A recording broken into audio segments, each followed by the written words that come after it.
Good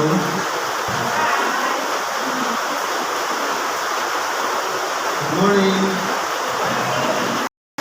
Sa kanyang po ng dakilang Panginoon Yesu Cristo, isang magkakalang umaga po sa bawat isa.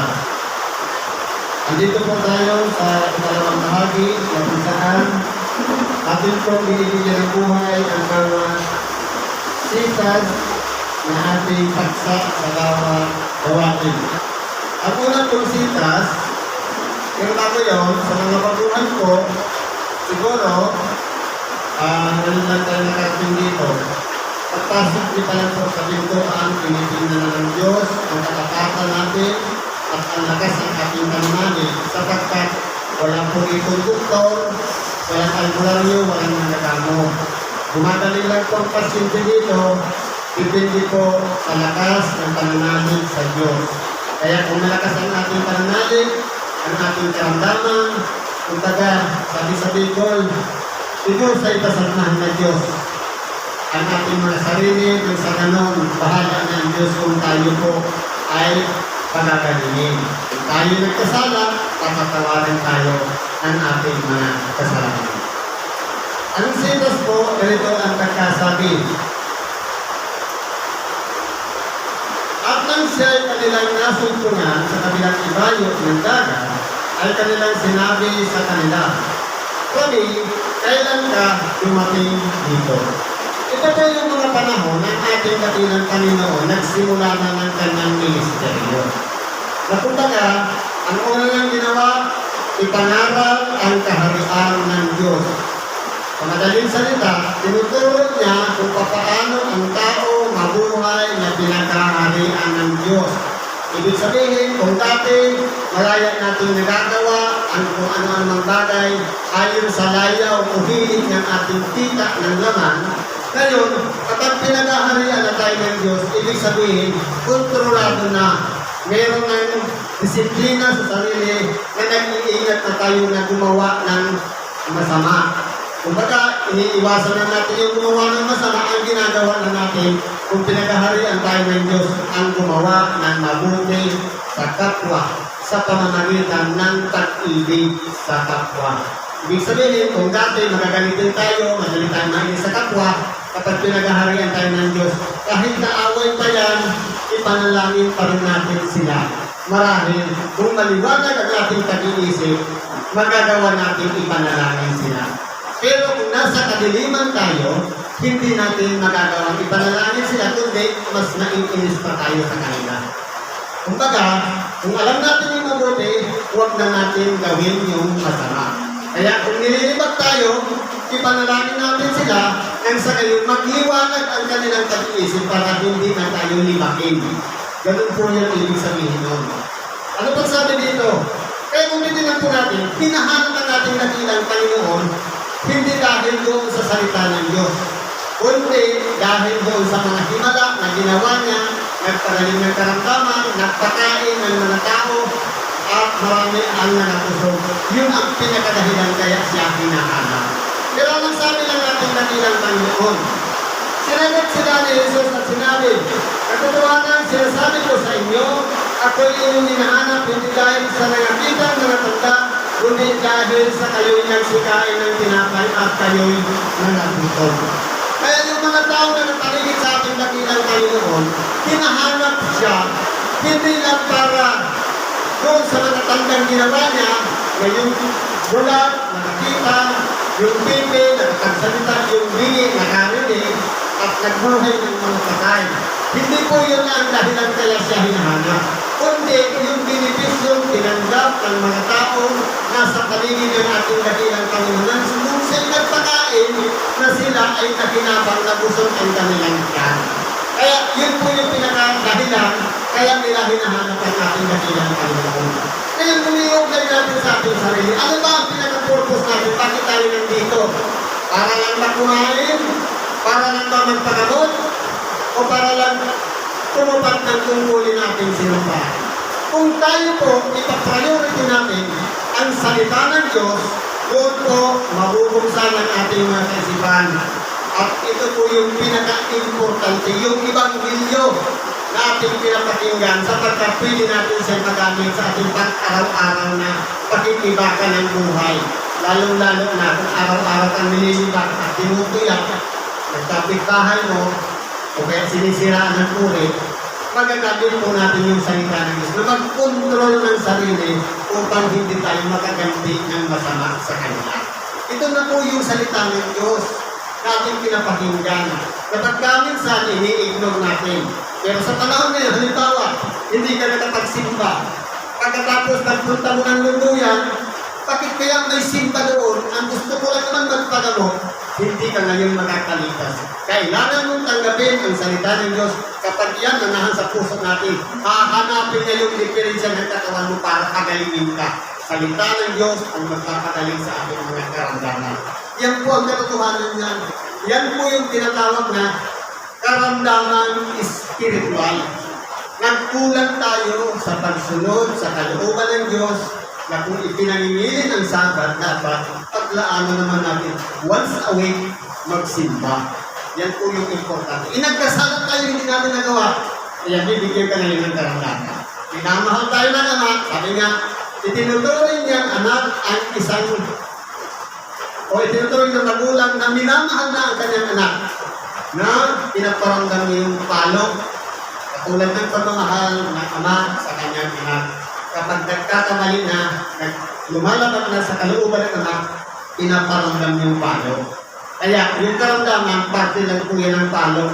Kahit gaano magkalakas ang ating katawan, kahit master pa natin lahat ng mga gawain, kahit marunong pa tayo sa sanlibutan, edukado pa tayo, kahit pa tayo ay professional, kahit pa tayo ay bihasa sa kung ano-anong bagay.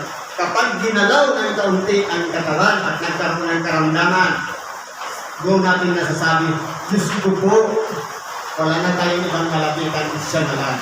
Hindi pwedeng doktor, hindi pwedeng albularyo. Dahil parehas lang sila mga tao na nagkakasakit eh. Kung ka lumapit sa Diyos na siya ang nagpapagaling ng lahat ng mga karamdaman.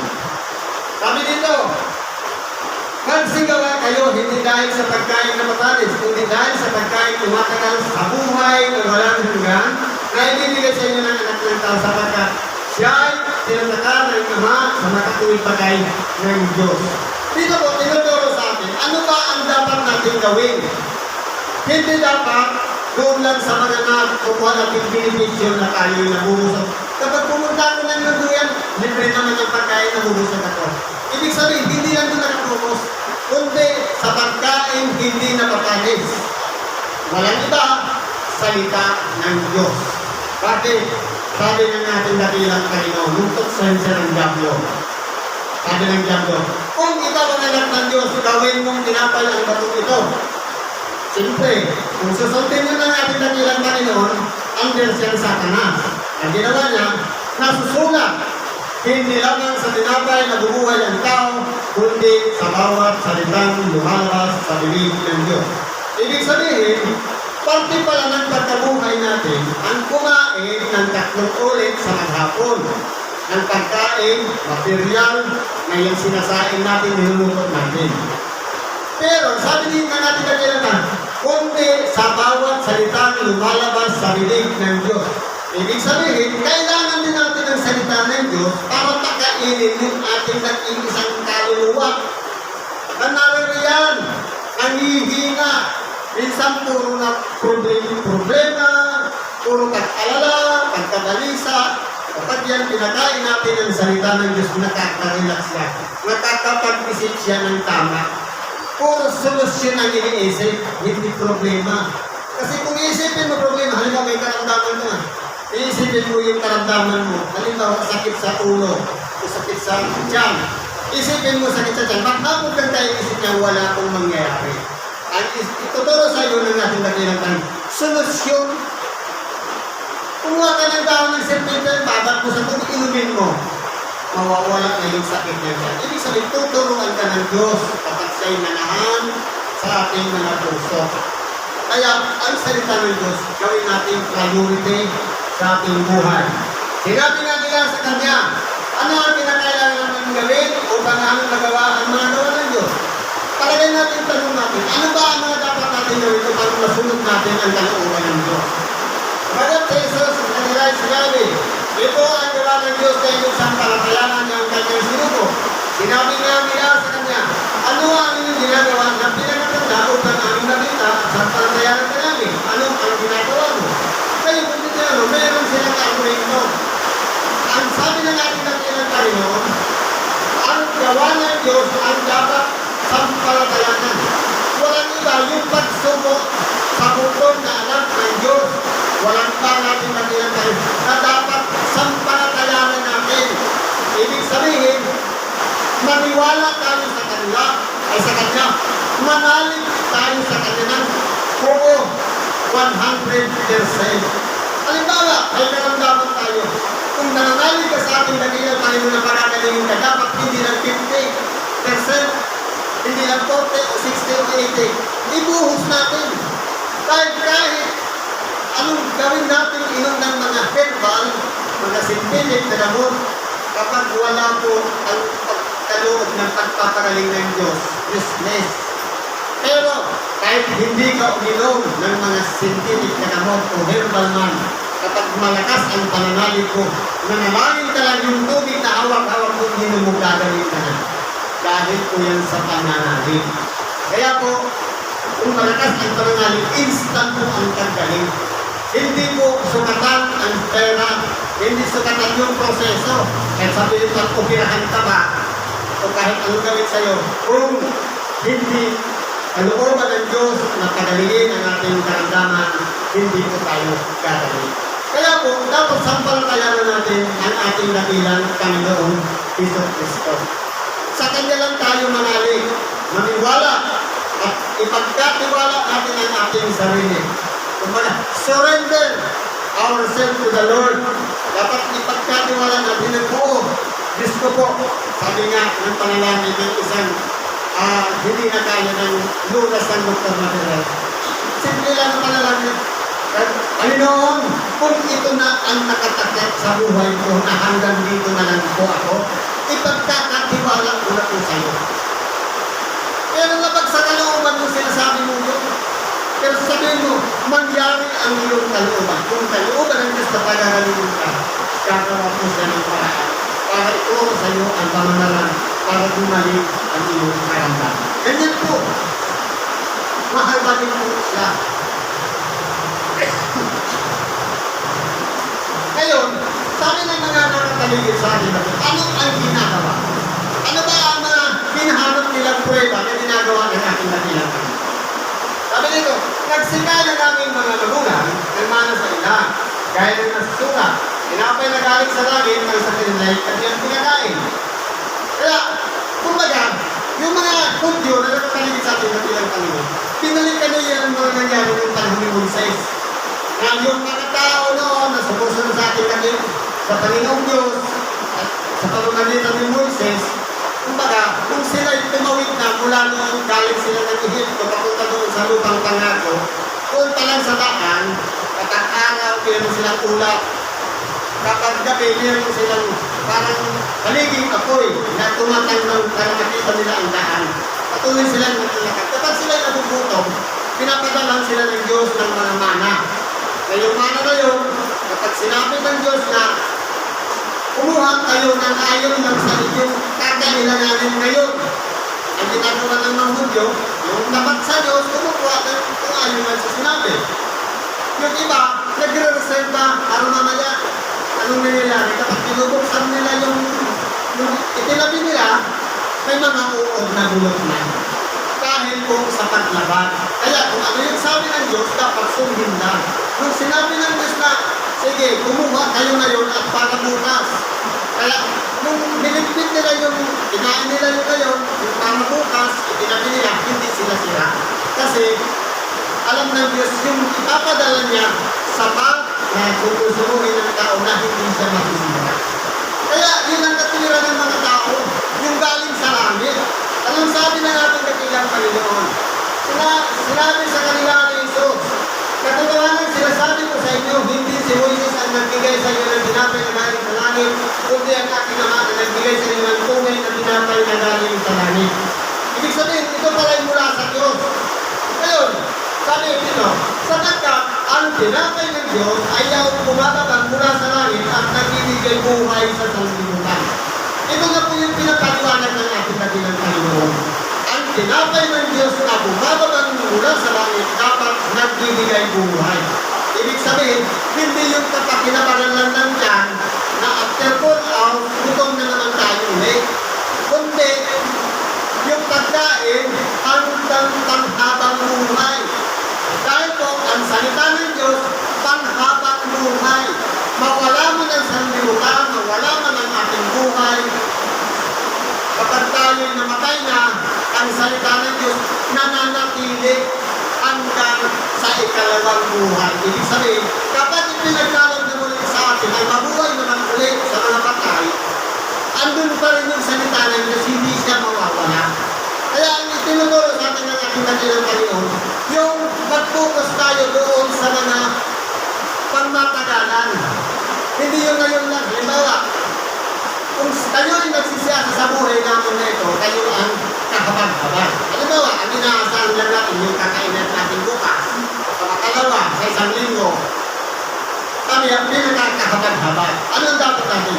Ang isipin na natin, kahit mamatay tayo ngayon, pagkatapos ng kamatayan, yung extension na buhay na walang hanggan, doon tayo sa piling ng Diyos. Kumbaga, focus tayo sa hinaharap, hindi yung ngayon. Halimbawa, di ba dati, kumuha tayo mga insurance, gusto natin ma-insure, pero sino nakikinaban? Yung mga maiiwan, yung mga anak natin, yung asawa, sila ang nakikinaban. Ang gano'n insurance ng buhay. Ever life, buhay na walang hanggan. Pero, sisiguraduhin natin, lahat tayo tatanggap ng buhay na walang hanggan. Yung iba, nasa paghihirap doon sa kagat-kagatan koy. Yung iba naman, doon sa kaluwalhatian. Saan ba gusto natin? Siyempre, alam natin doon sa kahirap, doon tayo sa maganda. Kaya, ang gawin natin, naway, yun ang isecure natin. Saan ba ang direksyon ng ating buhay? Kaya, kapalag yung mga tao na kahit pagkasalanan man sila na gumagawa araw-araw na tinitingnan natin, wala nang pagbabago. Pero sa huling hininga ng buhay, nagsisi, mas tinatawag pa sila ng isa. Ito akong marami, ito akong magasali. Lumang hiningi ng tawad. Nagbalik loob sa Diyos.